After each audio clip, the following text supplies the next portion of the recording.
आज का संदेश विशेष रूप से उन लोगों के लिए है जो पहले यीशु मसीह को अपना उद्धारकर्ता स्वीकार कर चुके हैं और फिलहाल यीशु मसीह को छोड़ चुके हैं या यीशु मसीह को छोड़ने का मन बना रहे हैं या यीशु मसीह से दूर चले गए हैं।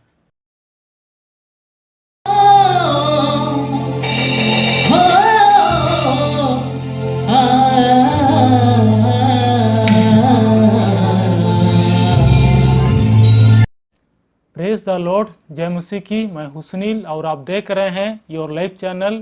तो दोस्तों, आज मैं फिर से नए विषय के साथ उपस्थित हूं और आज का विषय है यीशु मसीह को छोड़ने के बाद आपका क्या होगा।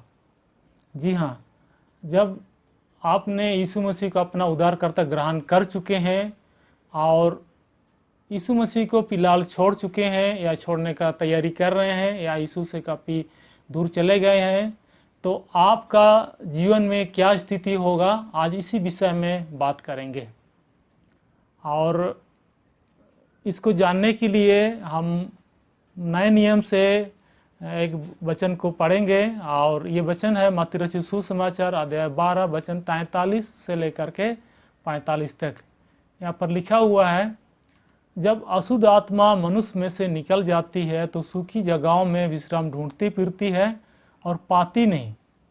तब कहती है, मैं अपने उसी घर में जहाँ से निकली थी लौट जाऊंगी, और लौटकर उसे सूना, झाड़ा बुहारा और सजा सजाया पाती है। तब वह जाकर अपने से और 7 आत्माओं को अपने साथ ले आती है और उसमें बैठकर वहाँ वास करती है, और उस मनुष्य की पिछली दशा पहले से भी बुरी हो जाती है।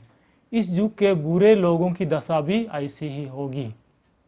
जी हाँ, ये उन लोगों के लिए है जिन्होंने यीशु मसीह को अपना उद्धारकर्ता ग्रहण कर लिया था और किसी कारणवश या विश्वास की कमी के कारण से आप यीशु मसीह को छोड़ चुके हैं या छोड़ने की तैयारी कर रहे हैं या यीशु मसीह से काफ़ी दूर चले गए हैं जहाँ से वापस लौटने की कोई उम्मीद नहीं है।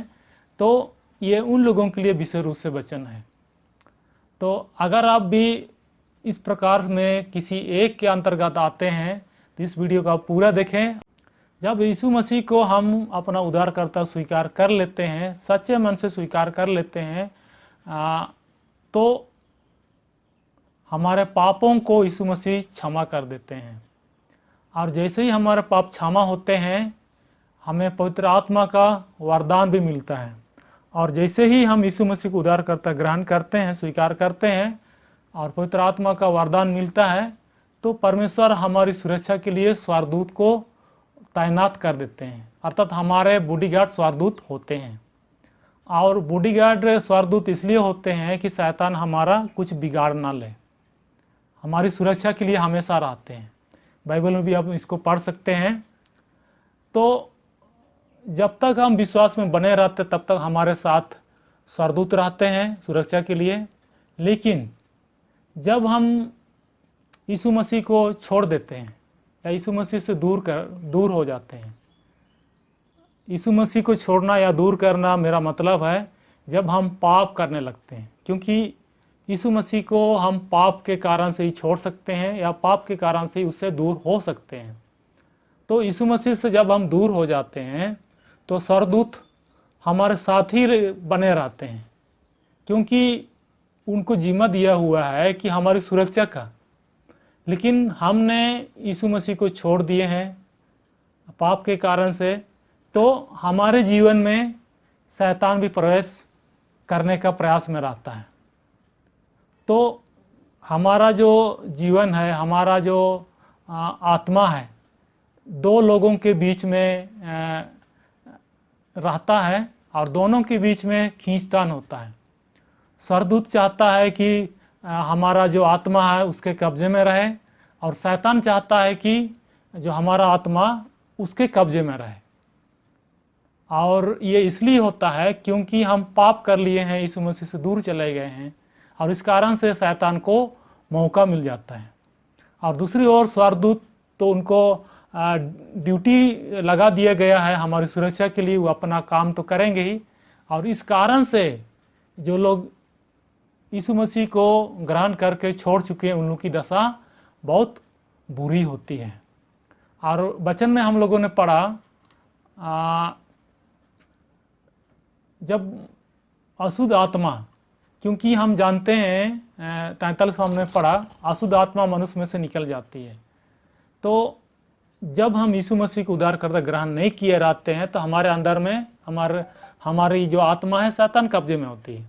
और जैसे ही हम यीशु मसीह को ग्रहण कर लेते हैं तो हमारे अंदर से जो शैतान की आत्मा है निकल जाती है और उसके बदले पवित्र आत्मा निवास करती है। जो अशुद्ध आत्मा हमारे शरीर से निकल करके दूर चली गई है तो उसको रहने का या रुकने का कहीं जगह नहीं मिलता है।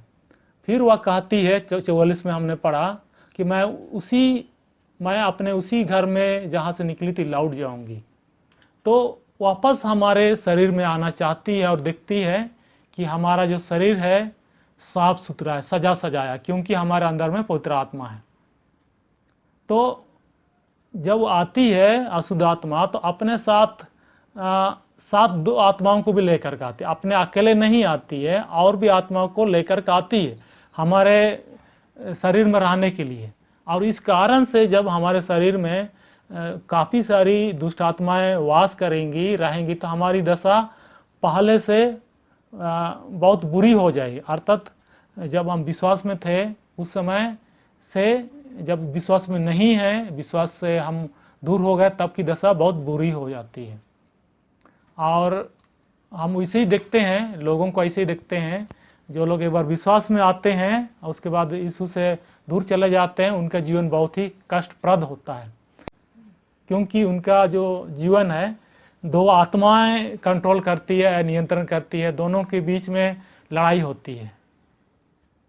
और इस कारण से उसका जो स्थिति है बहुत खराब हो जाता है, क्योंकि मैं पहले बता चुका हूँ स्वर्गदूत भी अपना अधिकार जताएगा क्योंकि उसको काम मिला हुआ है, और शैतान भी अपना अधिकार जताएगा क्योंकि पाप के माध्यम से हम शैतान को अपने में जगह दिए हैं या शैतान को निमंत्रण दिए हैं।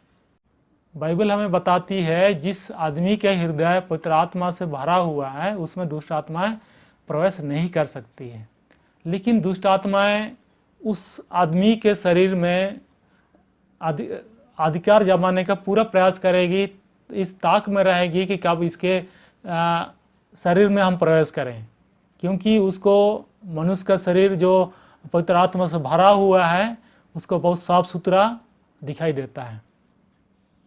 एक वचन और पढ़ लेंगे, पहला कुरिन्थियों अध्याय 6 वचन 19।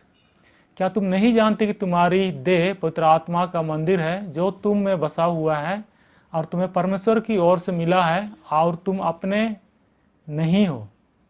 तो जब हम पवित्र आत्मा को जगह देते हैं, यीशु मसीह को अपना करके जब पवित्र आत्मा को हम पाते हैं तो हमारा जो शरीर है पवित्र आत्मा का मंदिर बन जाता है, अर्थात हमारे शरीर में परमेश्वर का वास होता है, यीशु मसीह का वास होता है, निवास करता है।